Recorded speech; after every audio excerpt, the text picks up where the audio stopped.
सन्माननीय मुख्यमंत्र्यांच्या अध्यक्षतेखाली डिझास्टर मिटिगेशन आणि मॅनेजमेंटच्या संदर्भात आज एक बैठक झाली।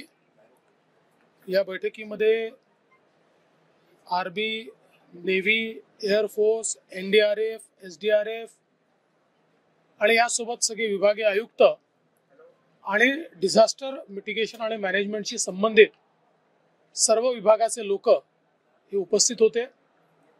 जवळजवळ 1.5-2 तास हा सगळा आढावा चालला आणि मग सेंट्रल रेल्वे असेल, वेस्टर्न रेल्वे असेल, अशा सगळ्यांनी काय उपाययोजना केल्या आहेत।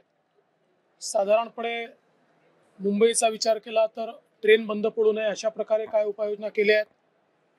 आपल्या कोकणाचा विचार केला तर लँडस्लाइडच्या संदर्भात काही योजना त्या ठिकाणी आयडेंटिफाय करून, कारण आता आपल्याकडे लँडस्लाइडच्या संदर्भातले स्पॉट्स हे जुने होते, जुने आयडेंटिफाईड स्पॉट होते। आता नवीन स्पॉट आयडेंटिफाय केले पाहिजे असं लक्षात आलं, कारण मागच्या काळात ज्या 2-3 ठिकाणी झाल्या लँडस्लाइड्स ते आपल्या यादीतच नव्हते।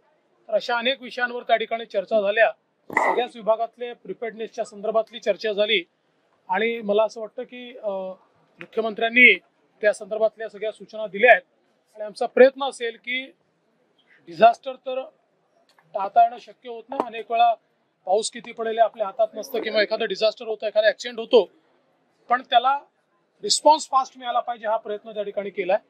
दुसरं असं आहे की मुंबईमध्ये विशेषतः बिल्डिंग्स पडण्याच्या घटना मोठ्या प्रमाणात होतात आणि महापालिका नोटीस देऊन त्यानंतर पुढची कारवाई करत नाही। त्यामुळे आयुक्तांना अशा सूचना देण्यात आल्या आहेत की एकतर जिथे बिल्डिंग पडेल त्या ठिकाणी जर नोटीस दिलेली नसेल तर त्या वॉर्ड ऑफिसरवर कारवाई केली पाहिजे। दुसरं, जिथे नोटिसेस दिल्या आहेत आणि विशेषतः जी हायली डिलॅपिलेटेड अशा प्रकारची बिल्डिंग आहे, लोकांना किती सांगितलं तरी लोक ती सोडत नाही आणि म्हणून किमान या काळापुरतं जर काही त्यांच्याकरता निवारे तयार केले तात्पुरते आणि त्या तात्पुरत्या निवाऱ्यात तुम्ही शिफ्ट व्हा। पावसाचे ते जे काही दिवस आहेत ते दिवस सोडून तुम्ही पुन्हा आपल्या घरी जा। अशा प्रकारचं काही करता आलं तर एखादी बिल्डिंग पडली तरी आपल्याला त्या ठिकाणी मनुष्यहानी वाचवता येईल। तर या संदर्भातला काही टेम्पररी निवाऱ्यांचा प्लॅन तयार करता येईल का, अशा सूचनाही त्या ठिकाणी मुख्यमंत्र्यांनी आपले जे आयुक्त आहेत त्यांना दिलेल्या आहेत। डिजास्टर मिटिगेशन और मैनेजमेंट के बारे में आज एक बैठक हुई। इस बैठक में एनडीआरएफ, आर्मी, नेवी, एयरफोर्स और इसके साथ साथ रेलवे के लोग, अलग अलग विभागों के लोग ये सारे आए थे। म्यूनिसिपल कॉर्पोरेशंस के लोग आए थे, कलेक्टर्स थे, विभागीय आयुक्त थे और सबने मॉनसून के चलते उनका डिजास्टर के बारे में, उसको रिस्पांस देने के बारे में क्या प्रिपेयर्डनेस है, इसके बारे में प्रेजेंटेशंस के बारे में सारी चीज़ें हमारे सामने रखी और श्रीमान मुख्यमंत्री जी ने उनको ये निर्देश दिया कि डिजास्टर तो सारे के सारे हम टाल नहीं सकते, किंतु जब कोई डिजास्टर होता है, नेचुरल कैलेमिटी होती है, तो हमारा रिस्पांस फास्ट होना चाहिए। इस दृष्टि से सारी यंत्रणा तैयार रहे और इसके बारे में कई निर्देश जो है वो अभी दिए गए। एक सवाल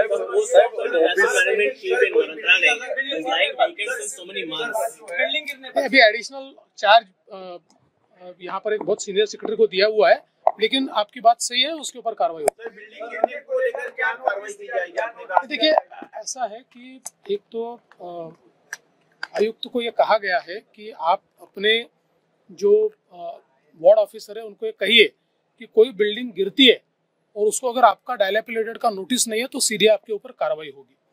दूसरा, उनको ये भी कहा गया है कि लोग डायलैपिलेटेड बिल्डिंग छोड़ना नहीं चाहते क्योंकि उनकी कोर्ट केस होती है और उनको लगता है हम छोड़कर चले गए तो हमारे को ये जगह वापस नहीं मिलेगी और फिर कई बार बिल्डिंगें गिरती है और उनकी जान जाती है।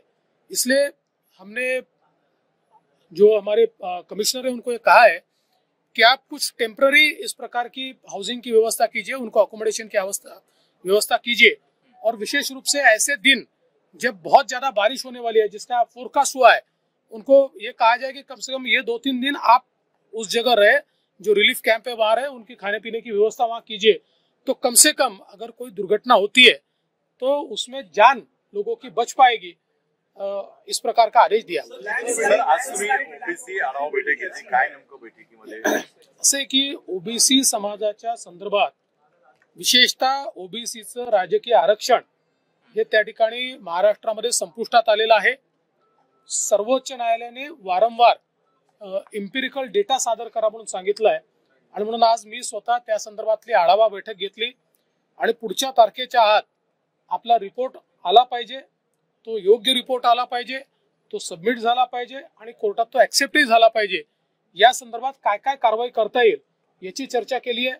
साधारणपणे आतापर्यंत काम कुठपर्यंत झालंय याचा आढावा घेतलाय.